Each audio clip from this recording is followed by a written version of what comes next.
Good morning, everyone. Welcome to another gamer therapy session. Today I'm here with Dan. Now, Dan, what seems to be your issue with gaming right now? Well, for me, it's kind of an addiction, because, I don't really go outside a lot, and I just stay on it because I could find more friends. So you feel like you can't get away from this game, or any games for that matter, correct? Yeah. Yeah. Now, how long have you been playing? I'd say for about 2 years, maybe. 2 years? And when did you feel like this became sort of a serious addiction? I don't know. Maybe a couple months ago or something. It can be a really difficult thing to deal with. Because, a couple months ago, then I started playing all-nighters, just staying on PS4 and playing games. It can be very difficult on the body to stay up all night and play video games, especially your eyes and your brain. Because if anyone didn't know, that's when your body grows is in your sleep. That's when your brain needs to shut down in order to recharge for the next day. And staying up all night playing video games can really strain your eyes and possibly damage them to the point where you might need glasses. Now, how old are you? I'm 13. That's one of the typical ages some kids get started out playing video games, some even younger. But unfortunately, it seems that a lot of times people don't know when to stop playing a game, especially when they're having fun with it. Because when they think about it, it's nothing more than just enjoyment to them. They just want to enjoy themselves, have a good time, make new friends, talk to people online. But that's the thing. You can't stay on it all the time. If you stay on it all day, then all of a sudden you're missing out on the things going on outside your house. How often do you go outside your house? Well, there's not a lot of people, because, everybody else in my neighborhood also still is inside, so, there's basically nothing that I could do. Well, something you could do is go outside, knock on a neighbor's door and be like, hey, you want to play basketball or something? You want to go outside with me? Yeah, maybe I could try that. Yeah. A lot of kids nowadays, they refuse to go outside because they feel either they're scared of the world, or maybe they just want, or maybe they're just shy around other people. And that's how a lot of people are with gaming, is that they feel that this substitutes for a real experience, when it doesn't. Yeah. Truth is, if you stay inside, you play video games all day. I totally agree with you on that part. Yes. But now that you agree with me, you have to take the initiative and take action. So, may I recommend that you go outside once or twice a day, and then you go out and you do whatever you feel like. If you feel like walking down to a grocery store, if you feel like playing basketball or soccer or something, you go out and you do that.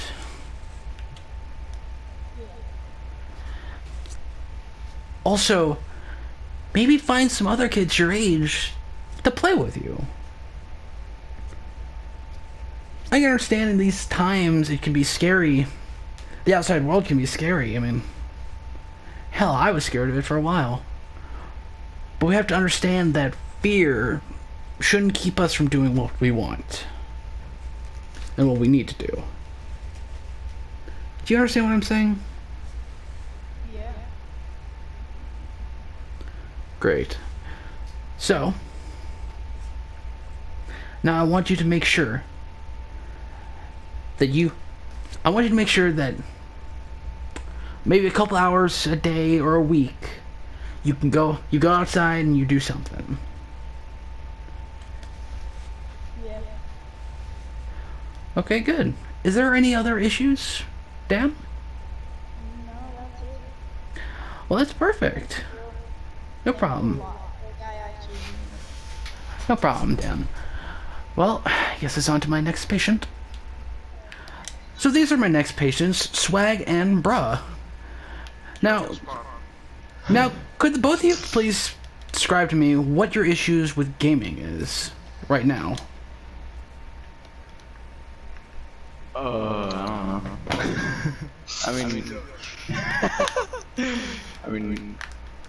know. It's not too bad right now.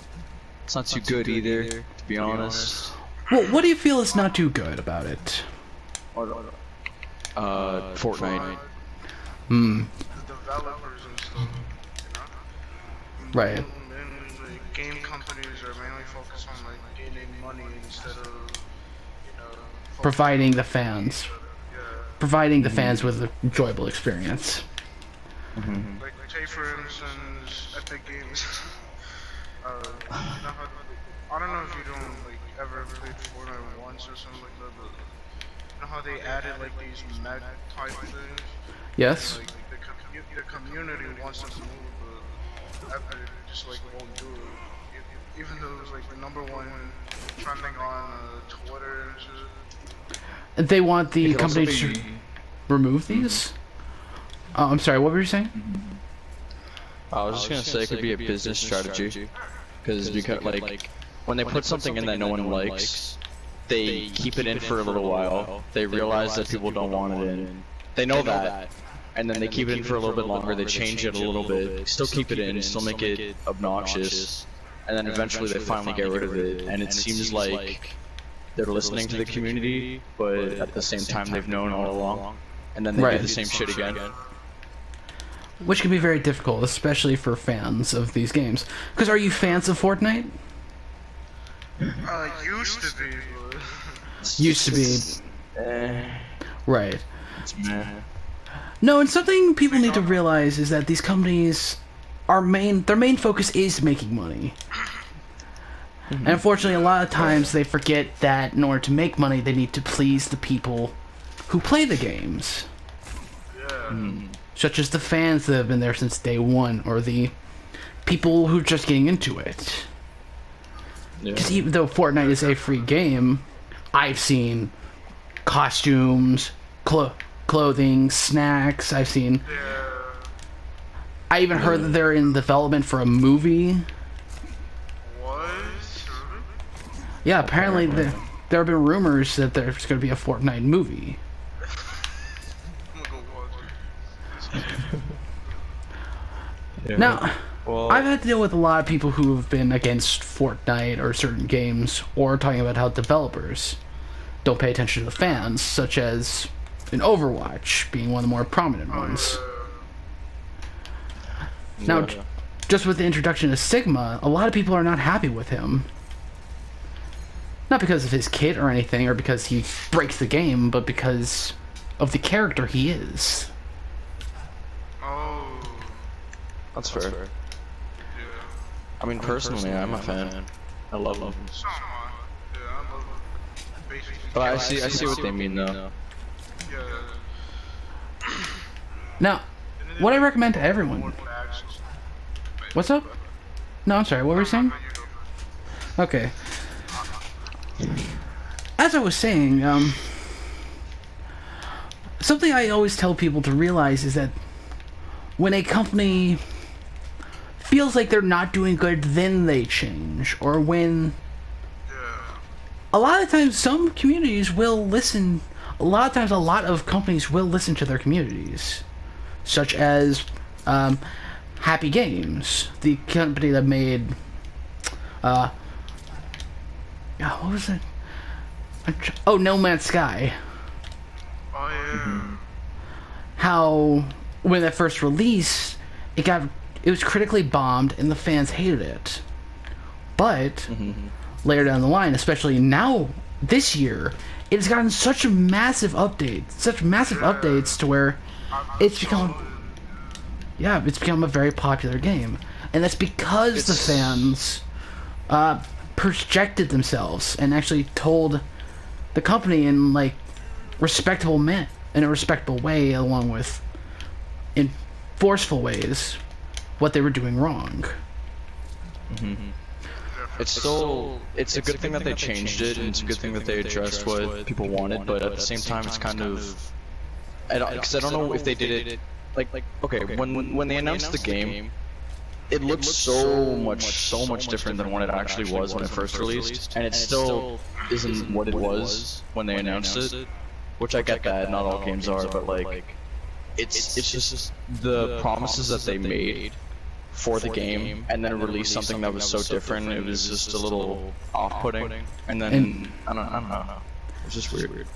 It's good that they're addressing it now, but still.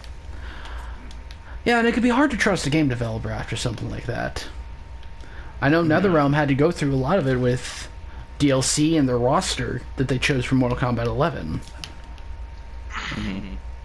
They got so much hate because they didn't put Melina in the game.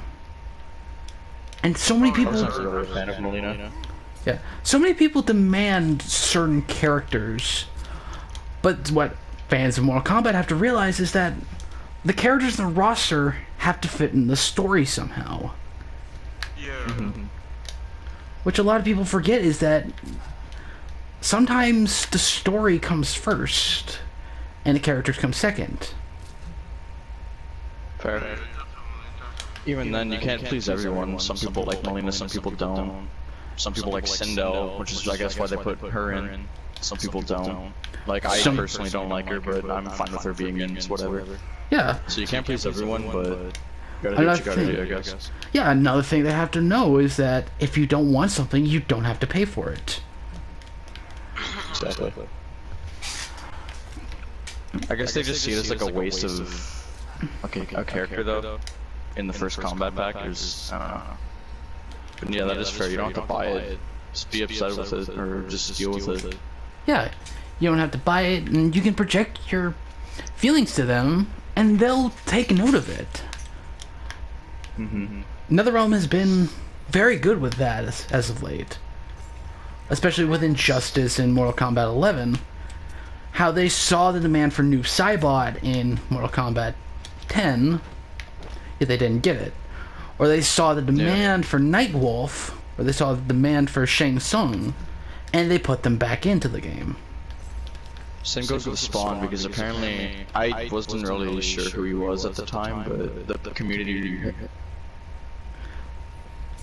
for like the past since like Mortal Kombat 9 or something like that, and they're finally putting him in. It's just going to be a matter of time, but at least they're wrestling in that sense. Right.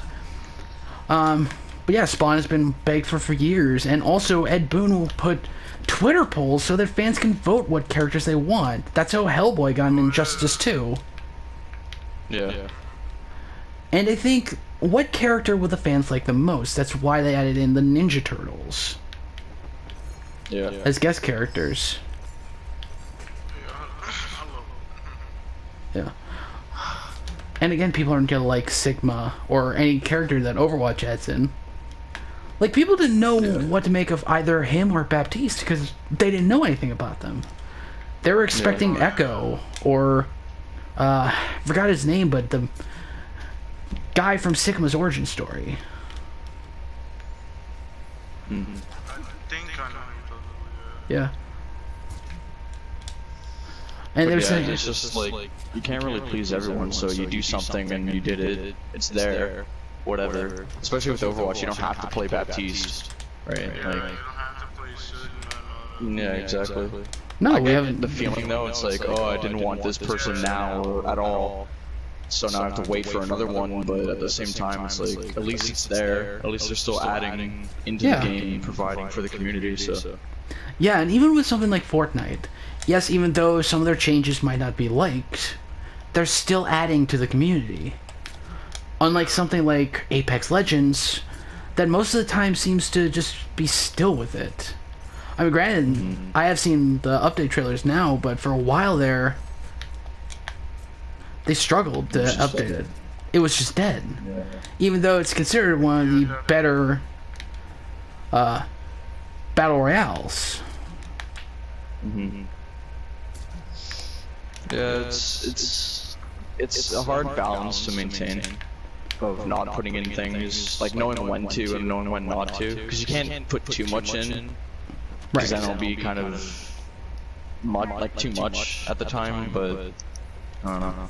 If you don't, then it's too little stuff.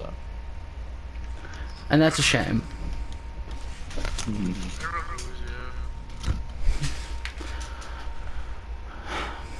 And it's just something a lot of people need to realize is that, yes, if you're a fan and you're upset about something, you should expect the game developers to do something about it. But don't expect them to just change things overnight. Like, Overwatch is never going to remove any characters. Yeah. And this is true with anything. Yeah. Like, it could be... And with most... Sorry, you go. What were you saying? Oh, nothing. No, you first. I was just gonna say, like when you complain about something, the game developers aren't gonna change what you don't like to your liking. They're gonna change what they think is best for people and the mass majority of the community. Not like if you're bitching about the way Junkrat is now, that's a shame, right? Like whatever. Right. If they think it's good for the community, then it's probably good for the community, right? And if it's not, then they'll change it after finally realizing what's going on. But you know, they do what they do. Yeah. But yeah, I mean, also, just a quick thing for the other people for some people watching, never get violent with it, and never hope any harm to people. I've seen groups on Twitter, speaking about the NetherRealm thing, who want Ed Boon to be fired from Mortal Kombat and for Warner Brothers to pick a new game developer for the next game. Yeah. Which is a little harsh. So they want to take away jobs from these people who worked super hard on this game to make it look really good and to have a really interesting story. Just because they don't like it. Exactly. It's a little selfish. It is. So, back on the Fortnite thing. Yes, even though game developers might not seem to focus on what you like, they are focusing on what the majority might like. Hence why the whole giant robot thing came about. Because they thought, oh, giant robot sounds cool. We can do an event with it. We can do stuff with this. We can do events with this.